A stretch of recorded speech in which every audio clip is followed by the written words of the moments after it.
This episode of the Meat Eater Podcast with me, Steven Rinella, was brought to you by Carnivore Club, the subscription service that brings exceptional quality cured meats to your door that were made by America's most talented artisans.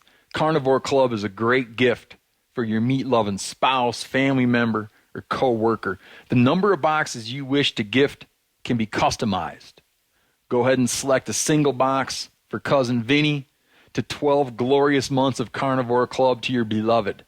Get unique finds like bison jerky, I like to call it buffalo jerky, venison and wild boar salami, alongside classics like Berkshire prosciutto, all made by independent American craftsmen.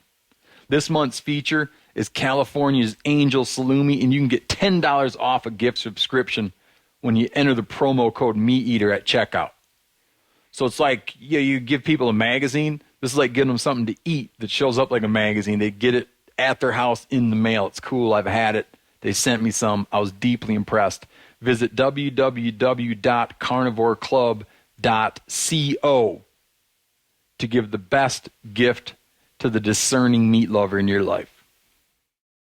Welcome, everyone, to the Meat Eater Podcast. This is the second installment or episode we're doing from the Texas Panhandle.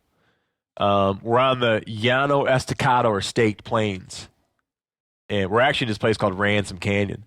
Now, these Staked Plains is a weird thing because it's just dead-ass flat chunk of land that comprises like the western half of the Texas Panhandle.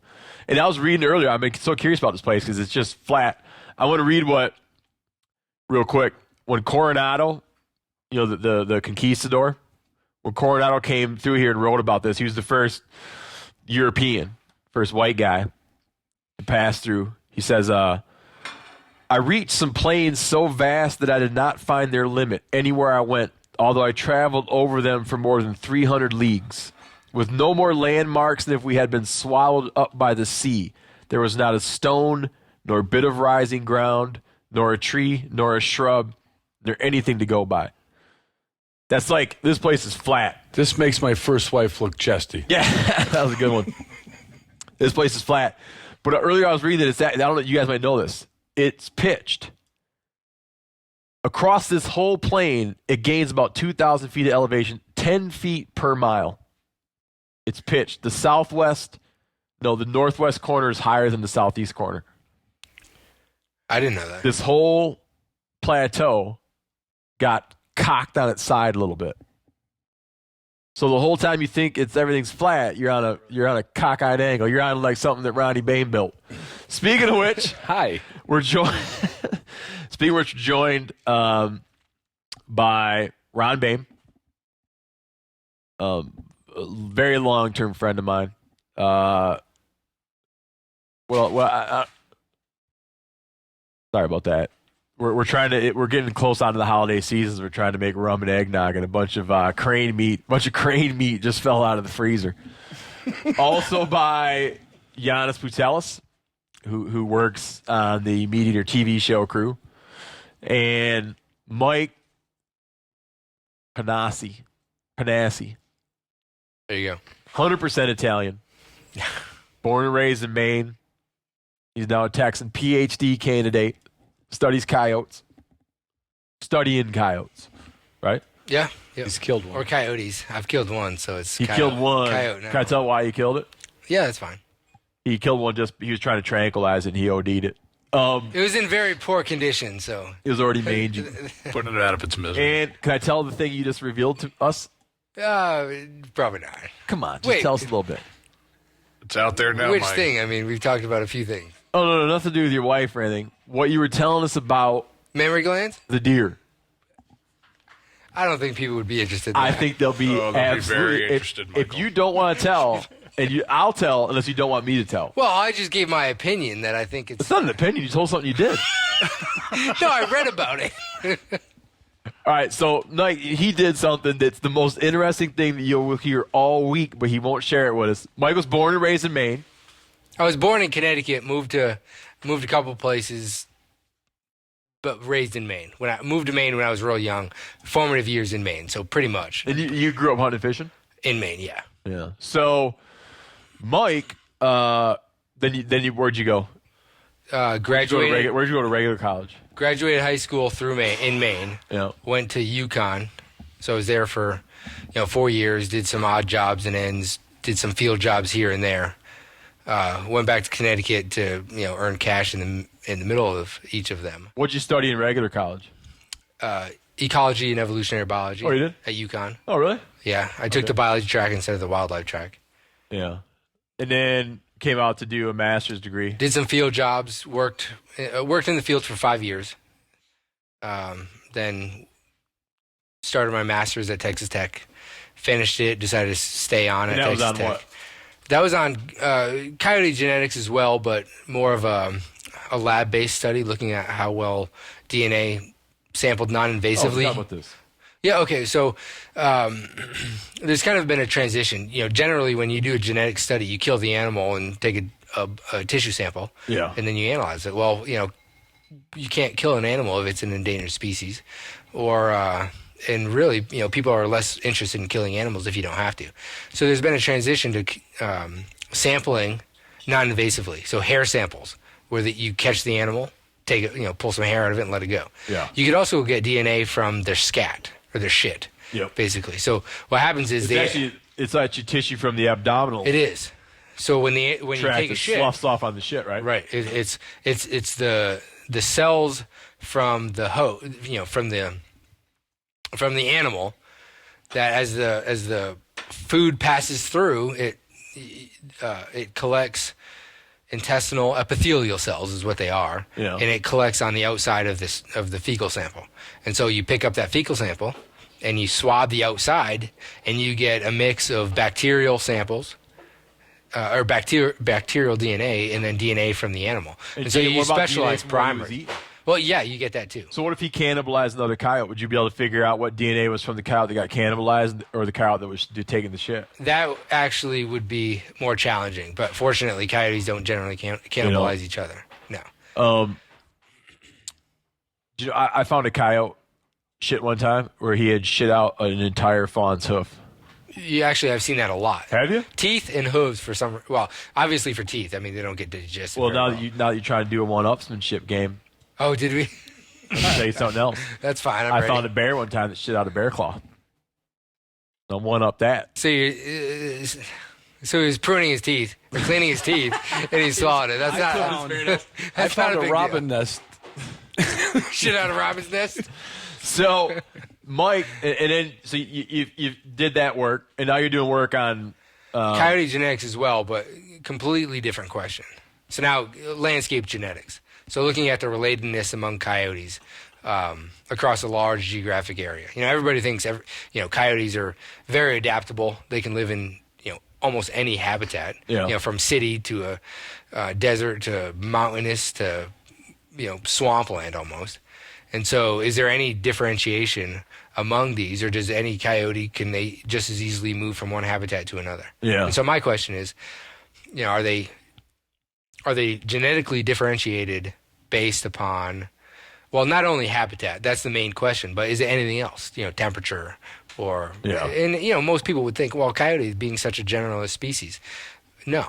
But there's been some recent work out of California that actually suggests that there is. And so I'm trying to kind of second that to see if it's just kind of an anomaly or if it can be verified again. Like you were saying to me that if a coyote leaves, also Mike calls them coyotes, which is proper, but I find that anyone who's killed them.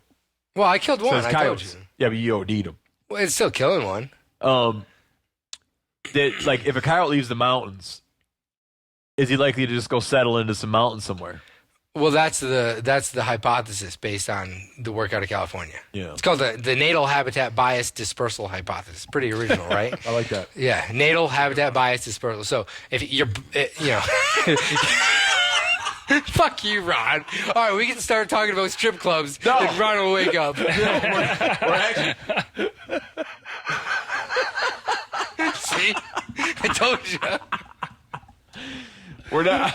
We're actually not even here to talk about cows. We're here to talk about cranes. And I'm going to tie this in. That's why I thought I was getting a little long in the tooth. No, listen. I'm going to do some wonderful. You won't believe how good of a host I am because watch how I do this transition. Check it out. Wait for it. That's great about those coyotes. Sure. And it just so happens that I met Mike through our other guest here today, Ed Arnett. Say hello. Howdy, howdy. Ed Arnett's a biologist, the Theodore Roosevelt Conservation Partnership. I met Mike through Ed, who met Mike's professor. Through Mike's professor, and we're Former all professor. here to hunt cranes. We're here to hunt cranes, and I want to talk about cranes. And I know, like, my friend Ed. Are you back? Are you waking up? Oh, yeah. I'm trying to get through this so fast. I'm trying to do this in the most efficient way possible. Through my friendship with Ed, I was invited out to do a crane hunt, a sandhill crane hunt. And until a couple years ago, I didn't know you could even hunt cranes. Like, most people in America don't know you can hunt cranes. I put a thing up on Twitter. I was going crane hunting. All I got was people saying, like, I didn't think you could do that. What do you do with them? Can you eat them? Is it legal? One guy said, I know that Oklahoma sells crane hunting licenses, but I didn't know you could actually hunt them, which is like a weird trick that they must play on you in some states. And so we hatched a plan to do a crane hunt. And we're down here now. And most people who see sandhill cranes see like a couple sandhill cranes. Right. I remember the first time I ever saw a sandhill crane was in Michigan's Upper Peninsula, and it was out in a field. And we stopped and asked permission from a lady to see if we could walk back in her field to look at the cranes. They're just not around. But here they're down here in massive numbers. 5,000, 10,000 you might see. In one flock or two. Yeah, so that's what I mean. Like, yeah, in a group. And they're so good that the lingo, the joke is like people call them ribeye in the sky. So we're going to talk about a very unusual So form good of crane eating. hunting. No, yeah, so good eating. And only 8 states have crane season. I used to live in Montana, and you had to put in an application and draw a tag to hunt a crane. It's crazy. Yeah, just like drawing an elk tag. You We're could allowed- like apply for a crane tag. We get 3 a day 3 a day. for like 2.5. Well, let's see. It's a long season. Middle of November to first week of February. I think Yeah. it's the second Saturday of February, so it can go to the 8th. Generous season. Very generous. And Ed invited me down to hunt cranes, and then he was kind of like, I want you to come hunt cranes, but you also got to kind of understand it's not totally my deal. Like, this is Ed speaking, I'm sort of the guest of these dudes, one of these dudes being Mike, who do all the work, and Mike pounds it. I'm hesitant to even say what town we're in, because you're on to gold here, and I think you're going to get swamped. We are. We've started. I mean, this area, I've noticed a huge difference in the last couple of years. You know, I've been here for a little while because I did my master's and now I'm finishing my PhD. And the first 4 years or so, very little competition. And when I say competition, I'm talking about from other, just recreational hunters and other outfitters. 3 years ago or so, we started getting, bumping up against outfitters. Other outfitters, but you're not an outfitter. No. I mean, other meaning Other several guys like different you. Oh, outfitters. yeah, I got you. Like, not just one, but several different. Yeah. And it's gotten progressively worse. So last year, after Thanksgiving, which for some reason it seems like people focus on geese or something before that, for whatever reason, late December till the rest of the season, the outfitters are just on the cranes. And so I'm not willing to pay money, for one. Yeah. Just one out of principle, and 2, I can't afford it. But they're just always out there, especially where in the meadow area. I mean, that's fine. I'll say it. The outfitters are always out there. Yeah. Well, I just want to really quick, check this out. I really want to quick explain crane hunting. Crane hunting is similar to goose hunting in the field. I mean, you're out there, you go out in the field, you're putting up decoys. The birds roost on water at night, but instead of floating on the water, they stand in the water. Shadow. Around here, they have these shadow lakes called playas. Gets daylight out. All of a sudden, the sky starts filling up with birds. You're out in the field on food they're trying to hit, cropland. You got decoys out. You pit blind, laying down, hiding, whatever you're doing, lay out blinds. And they come in formation, if everything goes right, and you're bam, bam, bam, allowed 3 a day, and they're way better than geese to eat. Table fare. It's a way better bird. And in your time here, you've killed hundreds of them. Personally, I have. I mean, I I hunt a lot. And how big is your stable of landowners that you're allowed to hunt on? I put a lot of work into it. Yeah. I mean, He has a spiel, but I don't want you to talk about it because people are going to steal your Yeah, deal. you don't I want to do. do that. and it's it's something that works. I have a very high success rate. It Like, helps. he's pulling 90%. This is door classic banging on the door. He's pulling well, 90. phone calls. I very rarely. Sorry, he bang don't bang on the door. Yeah, it's too time consuming. It's not efficient enough. Yeah, he's got a spiel. He gives over the phone, and he He was gets on running. He gets on Facebook. No, I'm not on Facebook at all. He I'm on was Twitter, running but I'm not on over 90% success rate on permission. yeses versus no. Yeses to no's. Facebook. I would say it's over 90%, but just to be conservative, I'll say 90%. But it helps that they don't like the cranes. Yeah, I would have thought it in. People don't like the cranes. Right. Well, let's say the landowners, the farmers. No, I'm with you. To be clear, the farmers Nuisance here. don't.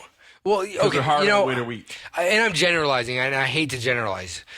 Okay, so a good chunk of them don't care for the cranes. Another good chunk really like, they consider themselves still a part of the land, and hunting is very acceptable.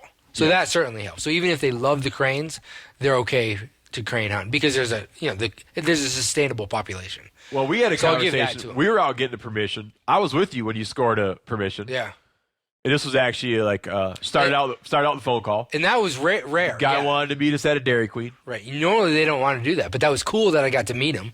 Usually I don't want to waste their time. Yeah. Personally drives us around 12 miles. And clearly he was busy too. They were fixing a combine. Yeah. And he took the time. It was 45 Drives minutes. us 12 miles to show us his fields and explain his property boundaries. Then at some point says, well, what's in this for me? I said to him, what do you need to be in it for you? And he was so uncommitted to the idea of getting money that that was cool. talked himself out of it He and did. said, well, you know what? God lets me be a farmer, and I should share this land with people, which is touching. It was cool. And then he said, basically said, you have, my home is yours. If you screw me, I will screw you. Yeah. And all he And wanted kinda how to he left know, it. the way we would screw him, all he wanted to know is when we're going to be out there. When are you in my fields? That's it. If you ever go in my fields without telling me you're in my fields, And he's got a cell phone. All I got to do is text him and be like, hey. And I did. We went out there the next morning. I texted him when we were setting up. I said, we're setting up. you know what the last thing he said to us was? When we left. You said, can I text you? He said, don't expect me to text back. Yeah, but he did. You know what's funny? He responded, and I was like, well, I don't know if I should respond or not. And I remembered him Like, saying you don't want that. to have a text friend. Yeah, well, and I didn't want him to think, well, I'll respond, so now he's got to, because I don't like to text. So I didn't, sometimes I feel like I don't want to respond, but I feel like I have to. Pretty soon you got like a boyfriend. Kind of. Right, nobody likes a texting conversation. Yeah. At that so, point, just call. So he responded. Yeah. I told him how we did that morning. I said, we killed this many. And he responded. So it was day 2. We killed 8 8 that day. that day. Yep. I said, actually, but I texted him right before we started to pack up, which was right before I got back to you guys, and I found out that you guys actually killed one more. So I killed him. I told him we killed 7. He texted back, well, it's better than 6. Which was cool. I mean, and I was like, well, should I respond? And I didn't. I didn't respond because, he said to me, don't expect a response. So I was like, you know what? I'm not going to respond. You know he's home right And now I- checking. I He know. keeps hitting refresh, be like, well, That's that's what not I much worry right about. back. I hope But he doesn't I- listen to this podcast. I tend to overthink things, which you guys probably know from the decoy setups, right? When I'm Yeah, like but you know sitting in what? the truck parked and we don't know what to do. And We I'm all just think- sitting. all hunters overthink I things. don't think that field hunting, I don't think you can really overthink it. Because that just means you're getting I think like when you're overthinking waterfowl hunting, you're probably thinking about if there's 10 things in your head, 9 of them don't matter. One of them does, but you don't know which one. Right, yeah. So you got to do all 10, right? Because how could you ever know which one is the one that matters? Is it like that you have a yellow hoodie on and the hood's poking out a little bit? Is it the wind? Is Do you it use tumbleweeds or not? yeah, whatever. Is it fresh dirt? Is it that you got X shot and you should be using Y shot? So first day we went out, we didn't have a very good day that day. No. But I want to get to that, but I want to talk about something else because this really sets. I think this kind of sets the scene here a little bit. We killed a crane. This will kind of explain craneness. We killed a crane and it's banded First off, talk about how many cranes you killed and how many have bands on them. So I've killed a lot of cranes myself, but I also enjoy taking people hunting. And I especially enjoy taking people hunting who haven't hunted before. So you can imagine I take a lot of people hunting. And it's not, I say it's me and a couple of the guys that generally take people, although I'm the one pushing to take newbies because nobody else has the patience that I do, generally speaking again. If we didn't have generalizations, we would never get anywhere. That's true, I know. You just wouldn't be able to talk about anything. Everything would be like a constant qualification. Nope, that's wrong. So, a couple of my friends have a kill board, and they keep track of everything they kill for the year. I don't like that. No, but it does. There are good points and bad points. But anyway, to get to the point, what do you think about that, Giannis? It's like Boone and Crockett. I'm not really into the fact that like dudes are always scoring their stuff all the time and always talking about numbers this, numbers that. But when you look back across records of all those numbers, it's valuable information. I'm going to tell you why I do it. What happens when you get your Sandhill Crane survey or your waterfowl survey from the Fish and Wildlife Service? You want to guess? Or do you want to give them? Yeah, but those are so broad. They're like 2 to 100. I understand that, but, they're generalizations. Yeah, that one. 2 to 100. No, but I mean, I keep track of numbers just so I know whether I'm within a plus or what? minus The other 10, day, I started making a list. That's right. I was with you. You told me how many species of fowl, of game birds, general you've game hunted successfully. Killed. Yeah. And I said, I'm going to do that too. And I had just that day killed my first Sandhill And crane. he forgot his first crane. I was like, No, I couldn't put it on. It was because too it felt soon. dirty. It felt That's right. dirty. That's right. It felt dirty. It felt like if you sat down and tried to make a list of every girlfriend you ever had or something. But it's not that. So it's not that. I started making a list, and I felt dirtier and dirtier and dirtier the more I wrote down. It's not a conquer board, though. I mean, I respect the things I kill. It's more of a experience board, not a conquer board. A kill board, you called it. Yeah, well, they did. That sounds real Pentagon.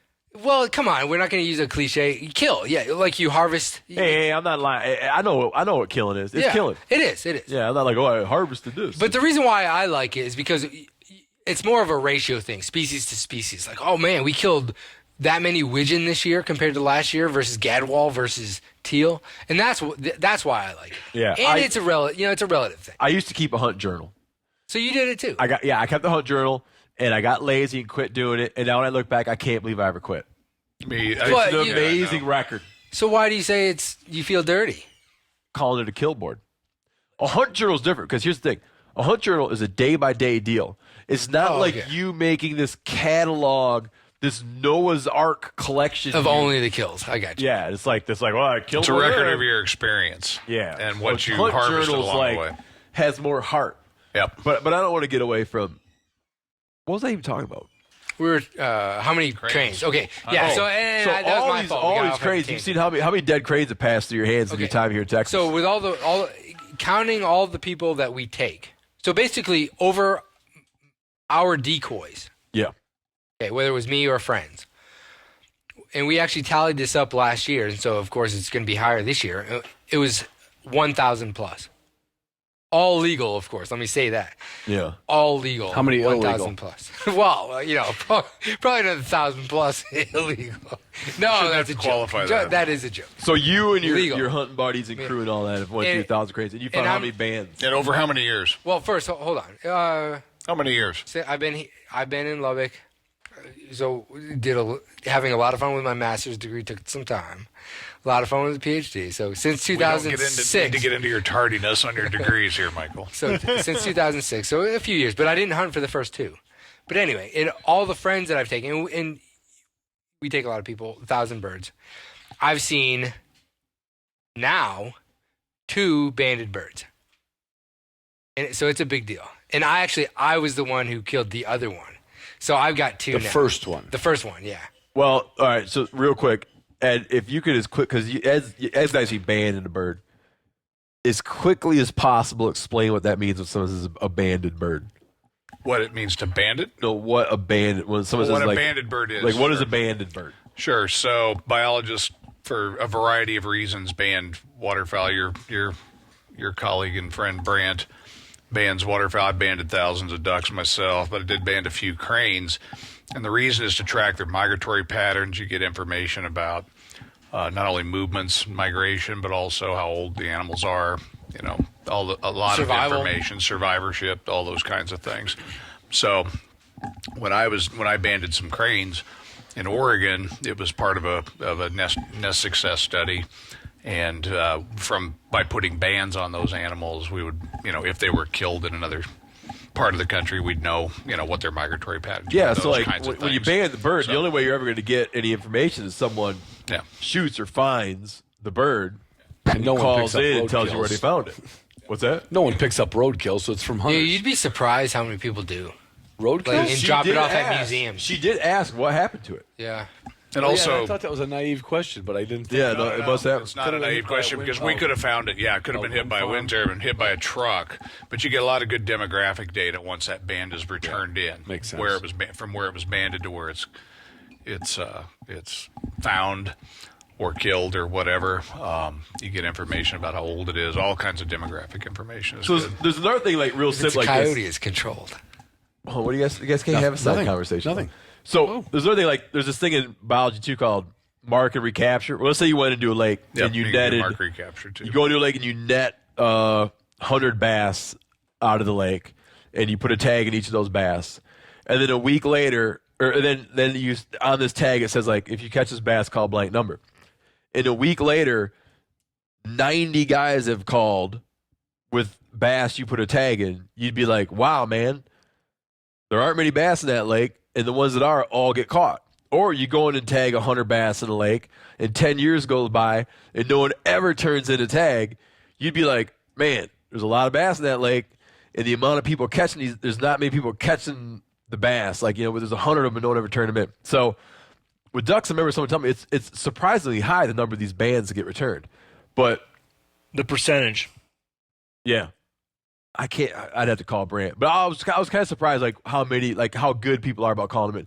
There's some guys, I don't want to name their names, but some of them are friends of mine, who have a thing where they won't call in their bands, and these are guides. So they have strings. Why?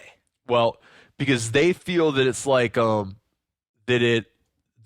it's their little secret, that it's like it's unreported, so therefore it's more theirs than someone else's. I've never heard And they that. have, because they're guides, so they have just their call lanyards are Looks like draped with bands that they brag about them being Looks like a unreported. Native American Yeah. jewelry type. Yeah. A band just looks like a wedding ring with a big thick wedding ring with some Well, it's too stamps bad on it. because they're depriving the biologists. I of never the heard valuable that. These guys are information numbs- they these need, guys are so- huge. I would almost like to give these guys names because they're huge numbskulls.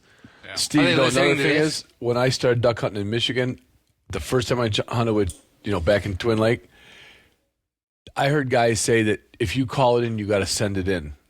They thought that you had to give it up, and they thought it was such a neat token Oh, that they were afraid to call it in. Like, no, if you do that, they're going to take it because they Yeah, need it's it. a misnomer now. But you've heard Yeah. of that years ago. Yeah. That's years ridiculous. ago. I was about to say that whoever the Feds, the Fish and Wildlife Service, did a really good job at making it such a trophy.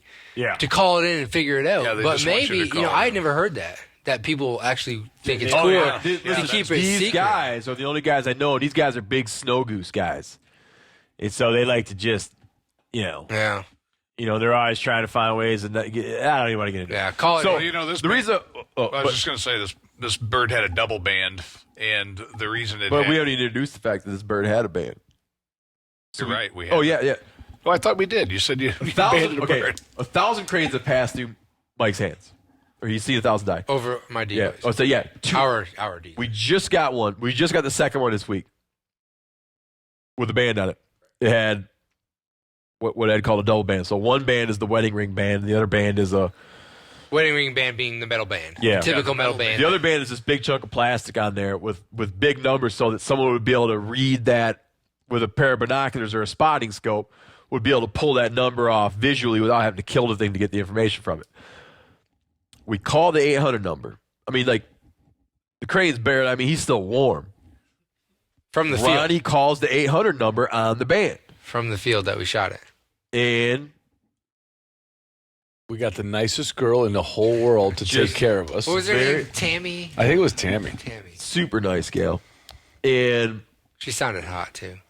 And sarcastically, because we were all arguing who shot this bird, because we went round table. But, well, no, the bird I shot. Well, no, we put that one in. He goes, well, no, I put that one in the grass. And then we're on the phone with Tammy, and I was just being a smart ass as usual. And I said, could we get 4 certificates for this? She goes, as a matter of fact, we allow up to 4 certificates for a because foul. you tell a lot of guys getting fights over. Yeah, because so like Mike said, it's a trophy. You It's know like they couldn't have done that 10 years or 20 years ago. They probably was at, no, 1. I have like a medicine keep It's like a medicine bag, but I keep it in a box. It's like just stuff I have, and I got a couple waterfowl bands in there. It's just like really a thing. Like I said, they marketed it well. So we call up, and she can't give us full information. But when you get a band and you call in a band, what they'll eventually do is they'll tell you where it was banded, Which they told us immediately, you know, that. when it was banded, which they told us. Yeah. That's Who that's all banded that it? they told us. Who banded it? This is when you'll eventually get all this information. Like, when was the bird banded? Where it was The banded? age, Who banded it? And how old was it when it was banded? Or at least certainly not a chick versus a Right. adult bird. Yeah, not the true age, but Juvenile juvenile adult. versus adult. Right. So this crane that we killed, the double bander, we called in and we're immediately told that this crane was banded 12 years ago in Fairbanks, Alaska. As an adult. We don't know that yet. We did not learn that yet. The other one you had was what? 11. And once I got the certificate back, it was banded as an adult. So So could have it been was, several years old. You know, yes, it at was least. 12 plus years Right. old. It Banded in Nebraska, Platte River. Most game birds, it takes up it takes up like a pheasant. A 3-year-old pheasant is old. Yeah. It's old. When you get birds come out, like most game birds, every year of the birds that fledge, so of the birds that successfully leave the nest. Well, first off, about 70% of nests are destroyed. This is like the night of By generalizations. non-coyote predators. Yeah, What? they don't help. They don't help at all. You agreed that? No. Yeah, So, coyotes. like roughly, like let's say, and it's variable, but 70% of nests are destroyed. Of the birds that reach something like 6 months of age or something, or of the birds that leave the nest, maybe like 70% will be dead within a year. Of those ones that have lived, 70% will be dead next year. I mean, this varies all through the thing, but you wind up realizing that when you go hunting pheasants, you're shooting a lot of birds that were born that year. Yeah. You're shooting some that were born the year before, and then it almost becomes rare down the line. Right. Like when you shoot a big turkey, With the big spur. if you shoot a turkey, the big, long, inch-plus sharp spur, he's 3. You can shoot a hell of a lot of turkeys and not see that spur. Right. You know? Something And interesting. these things are just old as dirt. Yes. I felt you know- like shit when we found out how old that bird was. Do you know the oldest one? You want to tell it? I found it too. I looked it up. I found it You know, too. just since we killed this I was one. close, wasn't I, on my guess? Yeah. No. So the oldest sandhill crane known on record. So that means at least the banded oldest. bird. Probably no. Yeah, it was. I think it was. It was banded. Okay. That's what I saw. 36 years, Ugh. 7 months. That's how old Custer was. It was originally banded in Wyoming in 1973 and found in New Mexico that's right. in That's right. 2010. 36 way. years, 7 months. No wonder why it's so hard to hunt these life things. expectancy is 20, Wow. like we read. Yeah, the average. So this was a young bird. I mean, It was a young bird. You shot him in the young. They don't like. That's how old? amazing. So how old do they sometimes get before they start breeding? I'm going to quit oh crane hunting. yeah. So some birds will breed their second year. Some don't breed until 7 years old. Yeah. That's like, talk about a case-selected species. Now, a lot of people when they eat wild game meat, they're always talking about how wild game meat tastes gamey, and older animals get game like Sure. whatever the hell the word gamey means. That's a whole other conversation. As an animal gets older, its muscles are more exercised. Which would be the same with cattle. Yeah.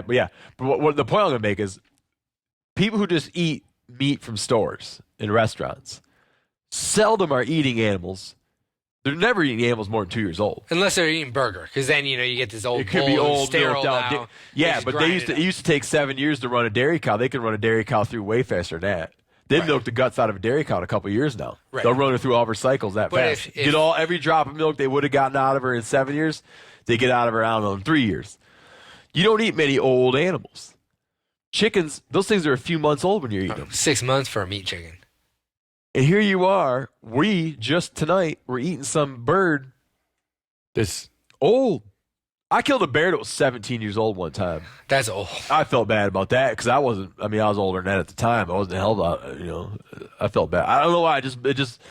It bothers me a little bit. But at the same time, it's like, you're also going, okay, there must not be a huge amount of predation on them and a huge amount of hunter mortality because they wouldn't be all living that long. Right. Yeah. And one more point to make, and then I'm going to be done talking about it, and you guys can talk about some stuff. When you look at why elk gets so hard to kill on public land or whatever, because I always used to say, like, oh, yeah, you got a cow elk. She's 9 years old. She spent 9 years watching hunters try to kill them, and they don't forget everything, right? And so they have like this, a herd has this sort of institutional knowledge where you got a bunch of cows, lead cows are old, and they've just seen all this happen a bunch of times before, and they know a fake cow call, and they know to go the other direction. And now here you are trying to fool some birds with excellent eyesight, and you got some of these dudes flying around. They've been playing this game 20 years. And you wonder, why they keep flaring? Yeah. Is it because of this? Is it because of that? It's like you got a dozen birds flying across the sky. How many years of group experience are in that dozen birds? It is very similar to catching a tarpon. Tarpon live 50 years sometimes and have just seen so many flies, so many lures cruising those flats. Yep. Guy after That's guy a good point, after guy. And when you finally pull it off and make it all happen, it's a special thing. And it kind of felt like that this week. It took us 4 days to really kind of dial in our program to figure out how to get it done. It took us 4 days before we were tricking cranes. Right. We were killing cranes by sky blast pass shoot. Now, let's not. I don't want to imply that it was a learning experience because some things went wrong the first couple of days, and it was more of a logistics and it wasn't. It was you. Yeah, You figuring out have how a to hide that strategy. many You were hunters adapting and your strategy to cameras. people trying to film a hunt. And it worked. We went back to the basics of how I usually hunt. I was Changing shit find up. a- to changing shit accommodate. up because find we the had- best cover and hide. we had Well, 8 you told me on people. the way home or at the pond, when you go out with just like another guy, you'll just grab a big tumbleweed and haul down in a ball Yeah, one of them. anywhere, and just sit there. anywhere. No Yeah. nothing. Just And so we come out here, but we're like, well, no, it's got to be 8 people, big ass cameras, Right. and the camera can't be down under a tumbleweed because Right. it's got to be up filming. propped up, and It's got a big lens, and a lot of times you're looking into the sun and all this stuff. This isn't. I'm not trying to criticize your crane hunting abilities. no, I know that. I'm saying but so. We eventually got to. We didn't fool a crane, camera can not because we were learning how to hunt cranes. We didn't fool a crane till today because we were learning weather was an issue, but also just how are we going to do this and film the thing. the filming. How to It film was a meteor learning curve. episode. It was a learning Yeah. curve with incorporating the camera crew factor and the number of people. In the interaction between number of people and camera. Because I've taken out, I guess 7 was the most I've taken out. No, actually 8. So I've done 8 Really? people before, once, and we did not limit. But you probably had them scattered around. You didn't have They two or were, three right. in a group. That's true. Like we have to have with this. And actually it was adventure. the last weekend of the season, and so they were educated. Even worse. Well, what really wound up helping is we got into a ditch row, Yeah. like a ditch row between 2 fields. Where they wanted to be. Yeah, Not they just wanted to any- be there, not but you're in just a in a ditch row. ditch We row. had thick vegetation to hide it. But notice how you and I were just out in the middle of nowhere, Yep. and we were hidden. Nothing flared. But I was Yeah, but you we were were in hidden pretty heavy though. cover. We Oh, wound up yeah. having a great. That's what I mean. You're in brushier You were cover. in good heavy cover. Well, it was cover Gates that were we set gathered and went out into the middle and put it on us. I mean, we could have done that if we were 30 yards over, we would have been in bare stripped cayenne. We would have been the same. No, Yes. I don't even kill. I don't care how many cranes you killed. It can't be the same. So you think you could have gone out in a winter wheat field? No, wheat's the only difference. Okay. That deep green, no. Early season naive birds, yes. But you don't have much time with that. That's the only difference. Really? Yeah. Well, you're a guest on the show, so I don't want to take you to task. Too bad. Well, that's fine. Do it. I'll Okay, so step let me up. ask you this. Sure. Why were the birds spooking in the Milo field so bad? The first day or second day? To be honest, First day too. Well, yeah, of course. Of course. Of course, I want you to be honest. it was hard for some of the newbies to stay down and stay covered. So here's the problem, and it's a very. Don't mention any names. I'm not You might going embarrass to. some people. I know. So here's. There's only two. There's only two shooters on the newbies. Not saying it was shooters or cameramen, That's true. but there's a general consensus that, well, wait, I'm wearing camo. I blend in. That's bullshit. I don't think anybody thought that. Yes, people did. All right, everyone. I know you're enjoying the Meat Eater podcast, and you're especially enjoying it because it's free. And to keep it that way, we got to take a quick break to thank our sponsors. Football season is rolling on. It's slipping by. And your season-long fantasy team might not be going anywhere. But every week, you can get a new shot at glory by going to DraftKings.com. Now, DraftKings is the destination for 1 week fantasy football, where you can relive the fantasy draft and play for huge prizes each and every week.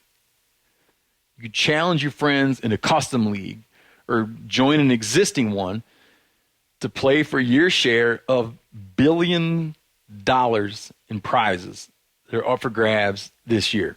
You just pick your contest, draft your players, and collect your winnings, and that's it.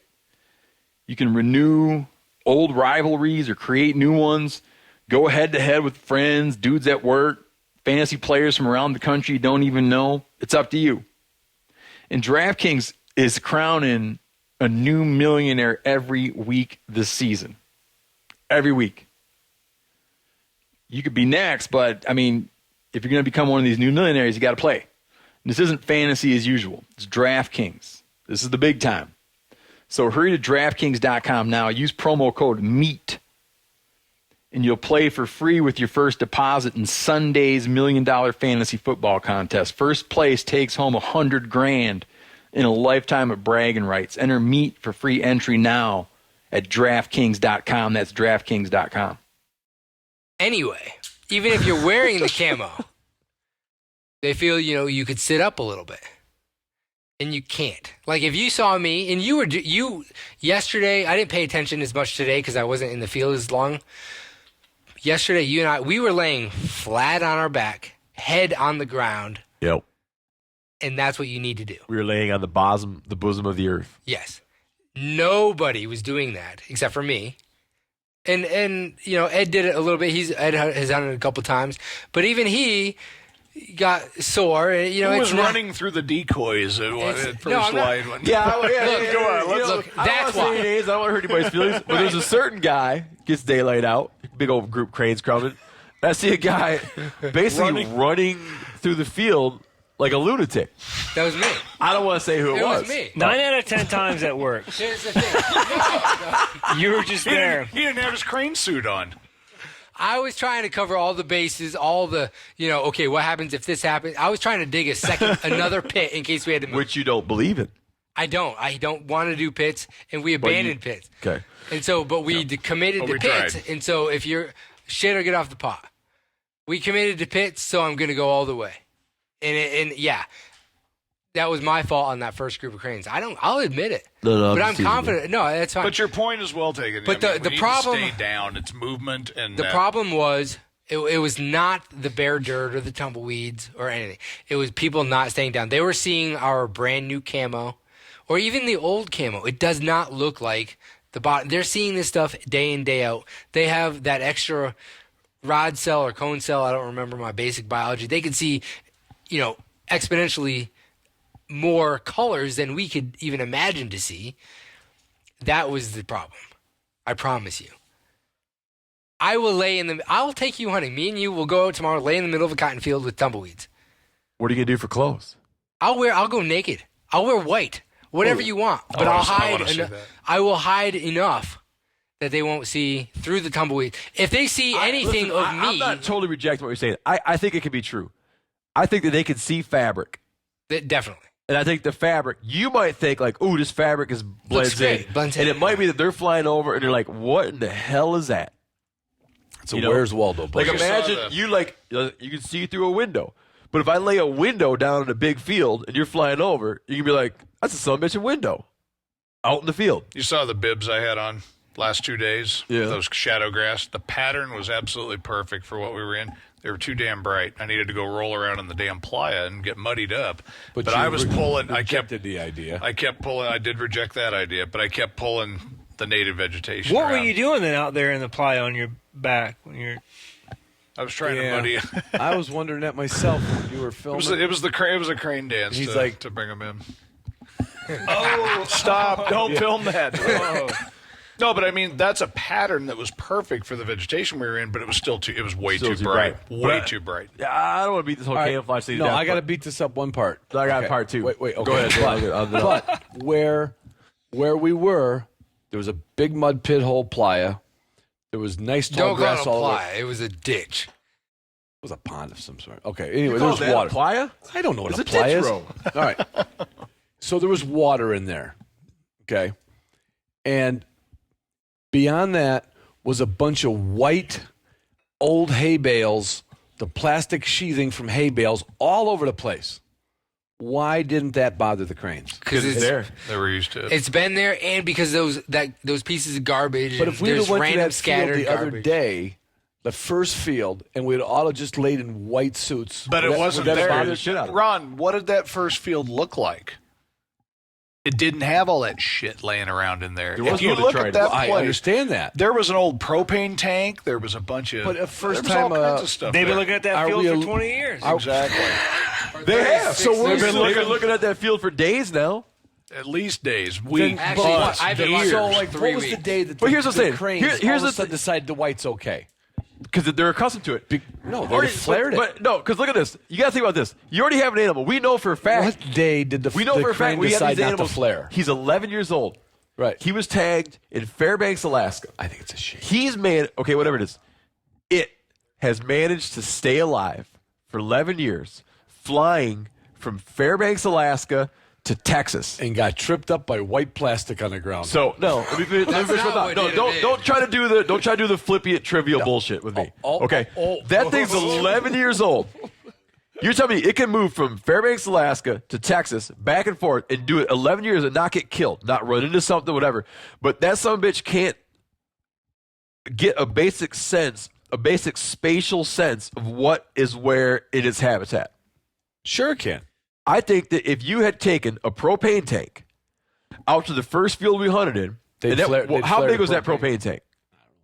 Standard, 500 gallon. Yeah. Okay. If you took that out into the Milo field where we first hunted and plopped it down there, I think the cranes would have flared from that propane tank because they've been feeding in this area, and all of a sudden, that's not the way it is. Also, these Milo fields are very uniform. It's like strip of vegetation, dirt, strip of vegetation, dirt. And these things are a quarter section, a half section, big. Can I interject? No. Well, go ahead and finish. It looks like someone dropped a couple 500-pound See, you bombs. said that. Yeah. When on day 2. It looks like someone dropped a couple bombs out here in this field. Where did the exposed dirt end up? On my pit, it was on a berm immediately in front that was covered in Milo stuff. Yeah, but I think the berm's stupid. The bird's up in the air. If you were hunting jackrabbits, the bird would be a great idea. You think they You're can not. see three dimensions? Tell me not to from do angle? that kind of. Look, what if It's the like, farmer okay, tills? I'm There's gonna hiding be- my phone next to this beer. Now I'd be like, oh yeah, he'll never see my phone because my beer's in the way.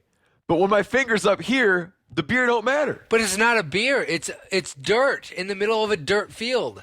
It's Fresh just piled. mounds of dirt in a uniform field. I see what you're thinking. It'd be like now. if I took a sheet of yellow line It's the paper. color. It's the color difference. If I took a sheet of yellow line paper and then put a quarter on it, you'd be like, "You see anything wrong with this yellow line piece of paper?" You'd be like, "Yeah, there's a damn quarter on it."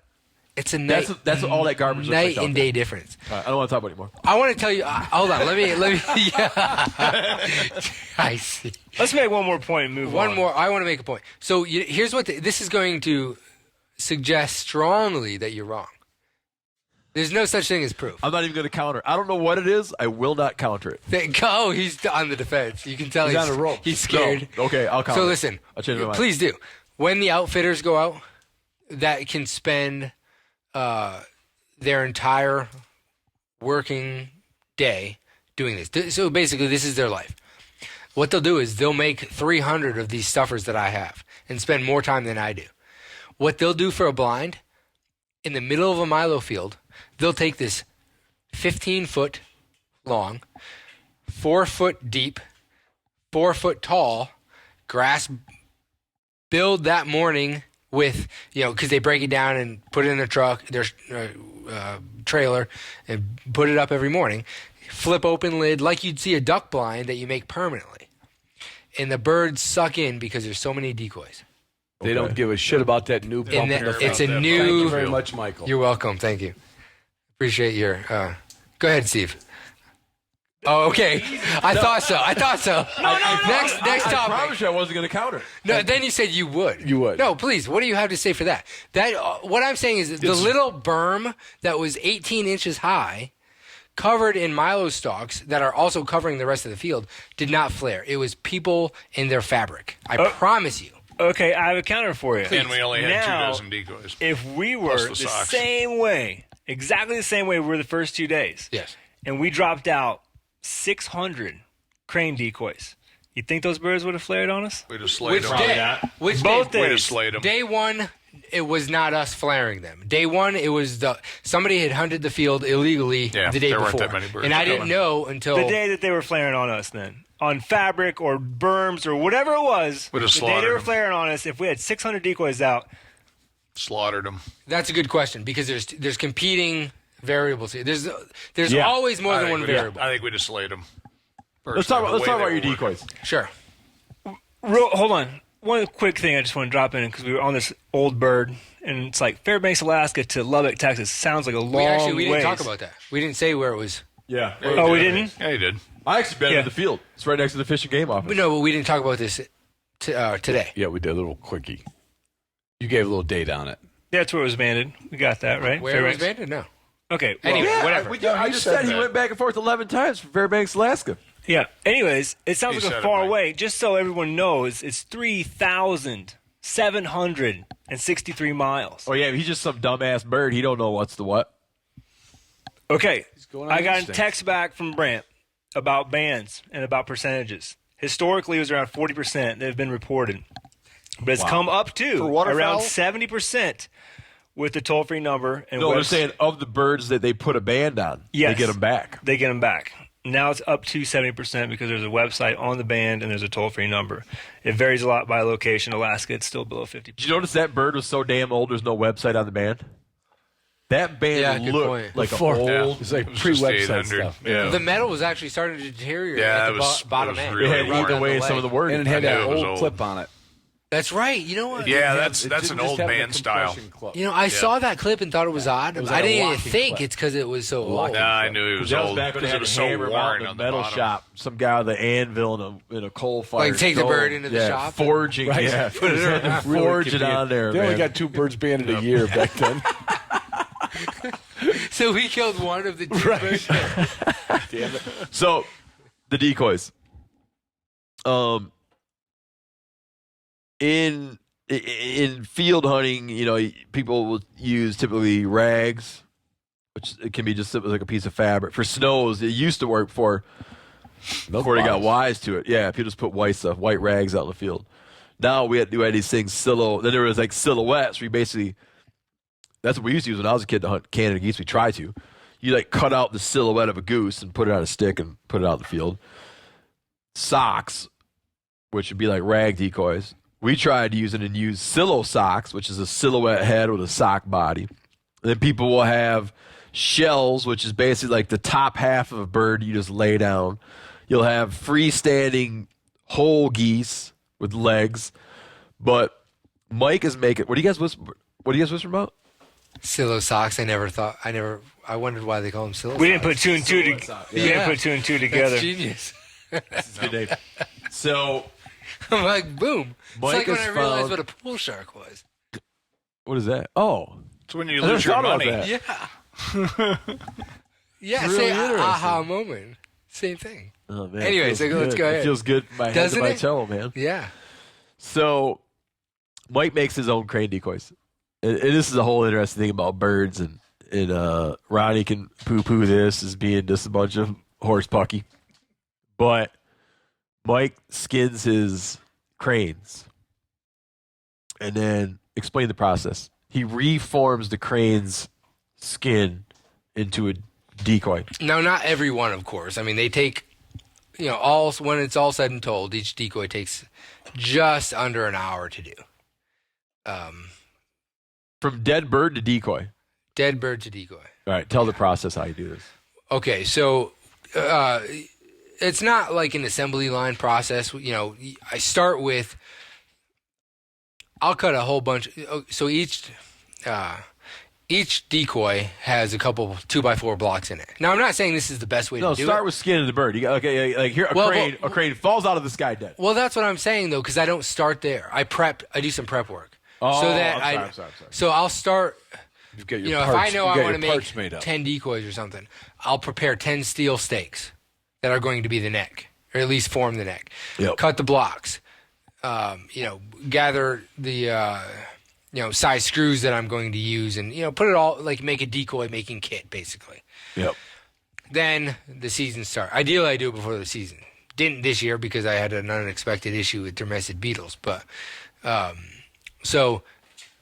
Now let's start in the field. I shoot a bird. To start, I only use the biggest cranes. So whether it's a greater or lesser, I mean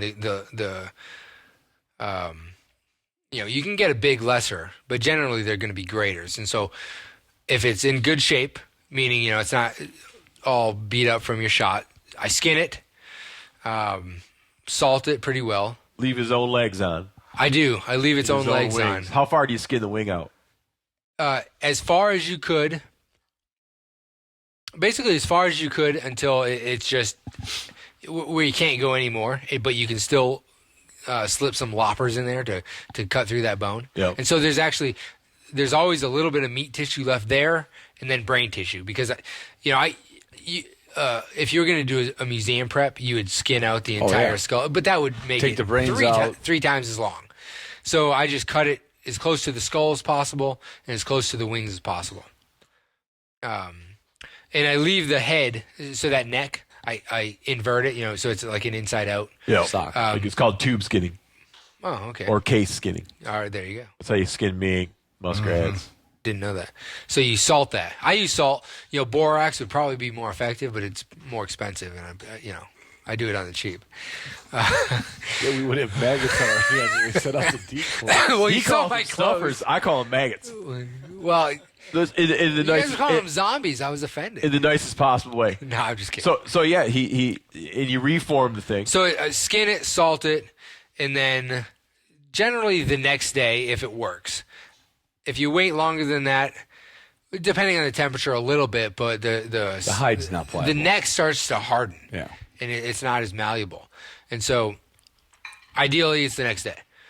Then I nail 2 6-inch 2x4 blocks together.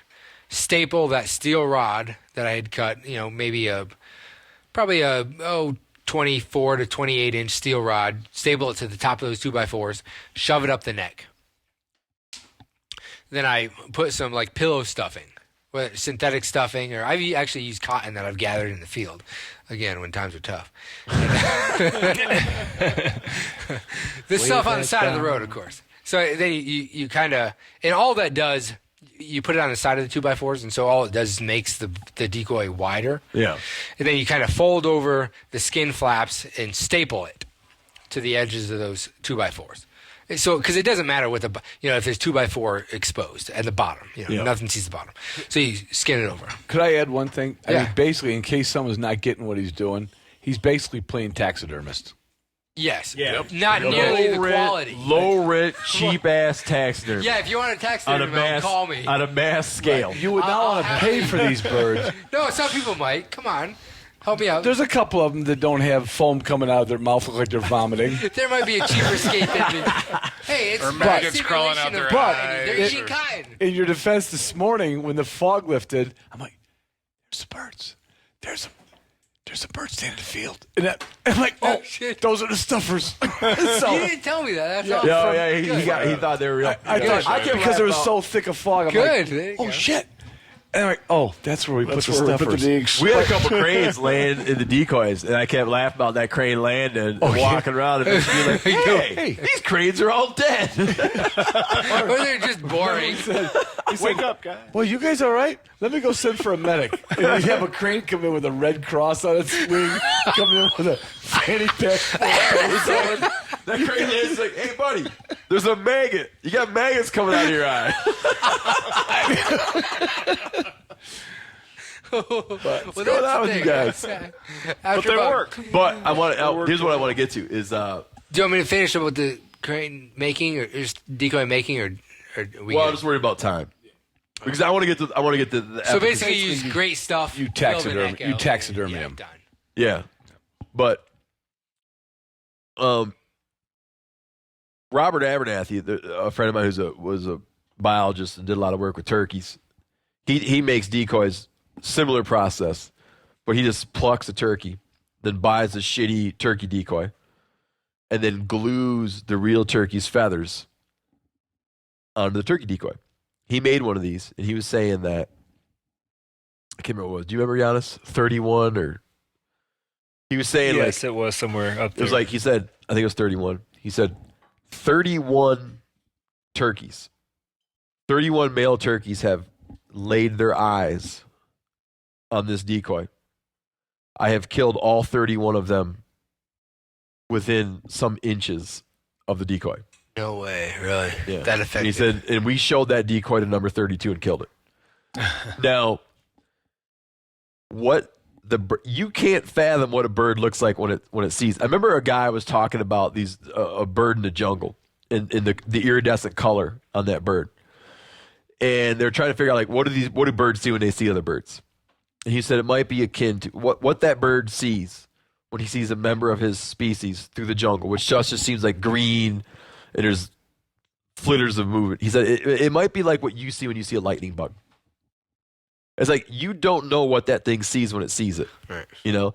And there's something about the coloration and the iridescence in those feathers, says Abernathy, that like when he sees a turkey decoy, he's like, oh, that resembles a turkey decoy. But there's something about when he sees those feathers, it's like, I'm not wondering what that is.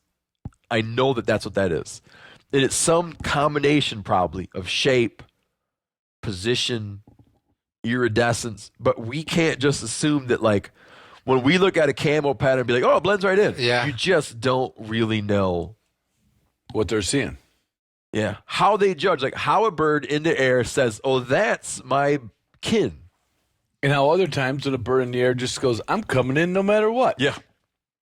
Or your We antelope call hunt, those losers in or your Darwin's antelope hunt, and casino. all of a sudden you think like that antelope thinks we're an antelope and he's coming.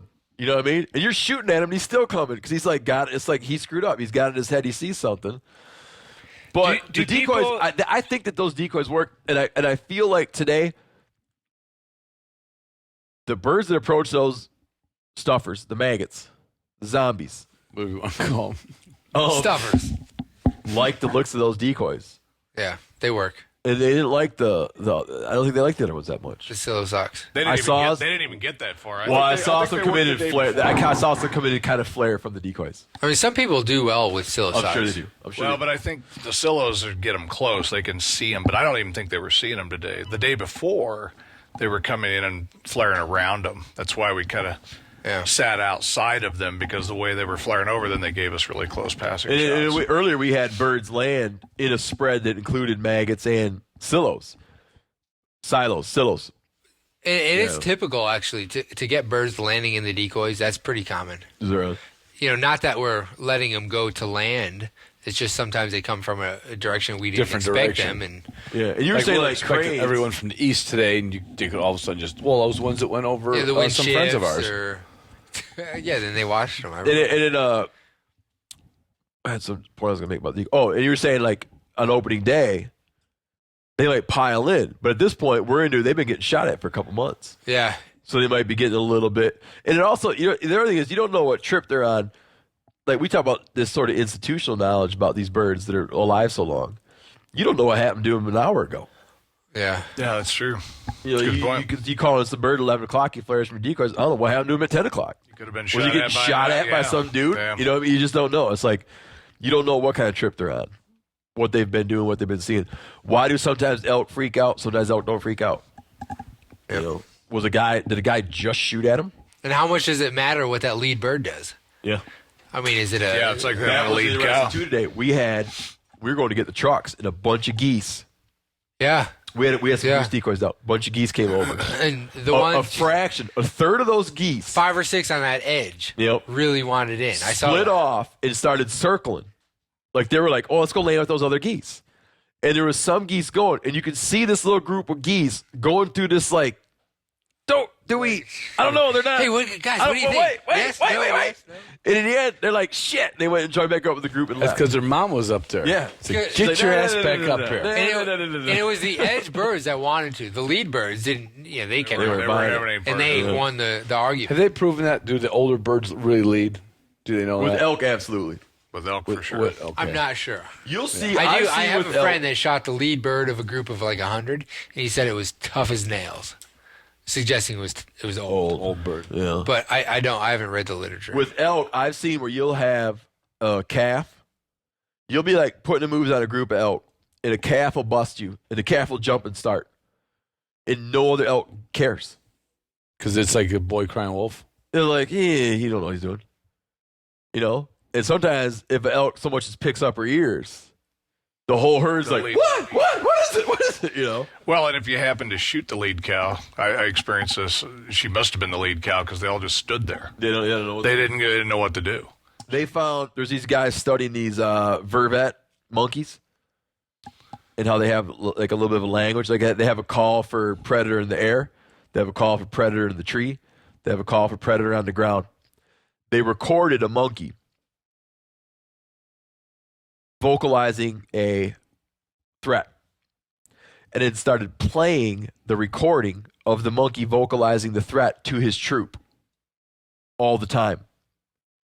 Eventually, it got to be where if this monkey vocalized a threat, the monkeys didn't care Really? because they burned him out with the recording. He lost his credibility. Boy who cried wolf. Yeah, he like people were like, you know, eagle up there, dumbass. That's Say interesting. it every day. So Then the Eagles moved in. yeah, that's when it's a good time. The eagle movie is like, no, I'm serious, man. All right, I didn't even get the intent of the stuff I want to talk about.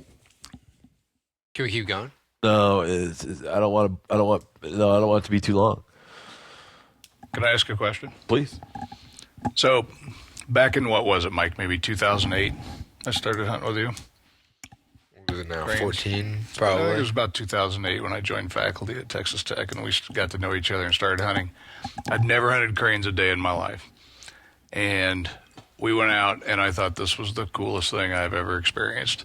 And I've been coming back every year to hunt with you. I'm just Couple kind of times. curious if Ronnie and if you guys want to share what you thought of the experience. I think it's one of the funnest things I've ever done. I think it was fun, but I'm so addicted and You like connected sitting to up my and- dogs. No, I would rather Not, be nothing for your dogs. I yeah, would right. rather be working with my dogs. It's not. I know Ed was lucky to bring his dogs and got some retrieves, which is every hunter likes to do that. But if I've got like so many hours a year I can spend in the field, I'd rather spend it with my dogs. But I do a fair amount of fair amount of goose hunting, tiny bit of duck hunting. I really enjoy that. I really enjoy it. But it's not like what you're saying. I came down here and I thought it was just I'm a social hunter. Steve knows me for how many years? Yeah. If I wouldn't hunt if it wasn't for friends and a dog. So he said, "You got to go hunt for food." I'm going to go to McDonald's. I'm not going to go hunt for my food. But I love hunting. I love being with my dogs and my friends. And so it was a great trip for that. But it wasn't like the end all and be all. I've been just as excited with Canada's coming in or a duck coming through the trees. Just as Really? excited. Yeah. It was neat because it was a bird I never shot before. That was the neat part. Yeah, we learned a lot Oh, yeah. about all kinds of stuff. Now, the whole time, I knew this was going to be kind of the cap on my hunting season. In a couple days, I have to go get a vasectomy. What? Yeah. Then my wife's having a baby in a couple weeks. Because you didn't get a vasectomy. So I didn't get when I was going to get it. And now I'm going down. Now I'm definitely going down there. So I'm done hunting for the fall. And during this whole fall, I was doing what I consider my personal special to be, or what I like to do is I like to hunt in the big game in the mountains. I like to backpack hunt. And that can get miserable, and it can start to feel like just a tremendous amount of work. It's like a ton of work. Before you kill something, then it's really a lot of work. It's just like misery. And the whole time I was like, man, when we go on that crane hunt, it's going to be gravy. You know, but it's not, man. Field hunting is hard, like 3:30 wake up. You're out in the field hours before daylight. If you're digging pits. Hauling gear. Or set up 600 decoys. You just don't It's have just to like, have I'm just saying, it's not like field hunters are just like some lazy dude. It's an early bird gets the worm kind of game. When it gets daylight, you got to be dialed in, truck parked half mile away, decoys out, everybody hidden, ready to rock. go. It's like an early riser. They got that same kind of drive and desire you do to climb a mountain. Oh, They're out there. Remember we were talking about the guy who wanted to get out at like, what, I'll pick you up at 2 a.m? yeah. Like, what, 2? Why don't we just go there now and not watch Johnny I'm Carson? still at the bar at 2. Right. No, it's hard. It's like hard work. And I was out there and I was thinking, people that get good at this, you know, are hard workers. Yeah. It's like you got to Just work because hard. they're not hiking up a hill. And just how much time. But you we spend. are at other times. Oh, yeah. I mean, I love. Oh yeah, but I mean, field hunts. It's like a serious thing. It's a serious discipline. I think you got to stay on it. You have as many things floating through your head to hunt cranes. You have as many bits of information Yeah. coursing through your head, As you do up in the mountains. maybe more. Yeah, I mean, there's more little things, more little factors are swirling through your head to hunt to field hunt for cranes. I think than at least as many as any other kind of hunt I can think of. Might be right, but you're probably right in the fact that because he's gauging it over like thousands, or let's just say hundreds of kills. You're gauging your hunt after maybe 2 bear kills or 3 elk kills. Yeah. So he's got all that other data in his head. Like, was that day like that? Was this day like that? Yeah, Was that- exactly. So you're right. I think you're absolutely right. There's even more stuff going on in his head, trying to get this thing set up. Yeah, it's And like a then you- lot and of then When, there's where they're days- roosting. Because no one shot 1,000 elk. And then there's these days when Giannis you just has. make every mistake possible. I'm joking. No, he was a guide. And I one time asked Yeah, I Giannis how many elk kills he was in on or like present for, and he thought it was upwards of 100, which is astronomical seeming to me. Not that I think he's lying; it's just a lot. That's a lot of experience with an animal, a big game I bet him animal. $1,000 he hasn't seen 100 elks. You know what's funny? Just to comment on that last statement you made. Yeah, so you just gonna sit there and take it, your brand new hat, Take like what? like him throwing out like calling you a liar. All right, we got to wrap up. Yeah. Final thoughts, Ed. I'm not gonna have a final thought. Ed, I had a great time. Really glad you guys came down and got to experience it. I do want to have a final thought. I had a phenomenal time. I learned so much. Final thoughts, Mike? Cool. I just want to finish that thought. Even cranes will make mistakes, and it's not like the individuals will, but I've had days when you shoot a limit and it was easy. They just wanted to be in that field so bad. You're packing up decoys, and they're still flocking in Boy, with you're you, packing up and decoys. you're like, wait Which a minute, makes no crane sense. season is crane hunting is so easy. Right. Like this day it was. Like Yeah. they're landing like almost on you when you're standing up. Right. But what causes that? I don't know. Those days are very. That's I've only like had the mystery of dogs. What do 3 they or do? 4 of those They'll days in never all my tell us. hunting, but it doesn't make sense. That's why I don't understand people who like to bowl. Because the weather's the same, the temperature's the same, the lane's the same, the ball weight's the same, the why pins are- weigh the same. They put them in the same configuration. you get the same It's like, score? how can you not get a strike every time? Or at least 8 every time. It's like sometimes you can get 10. Why can't you get 10 all the time? Because nothing changes. At least with hunting, every day is something new. Something different. No, nothing changed. It's like, I think if you took some real elite athletes and had them bowl, they'd get 10 every time. I think I'm from Chicago. We bold. I think you're full of shit. So, anyways, you're right.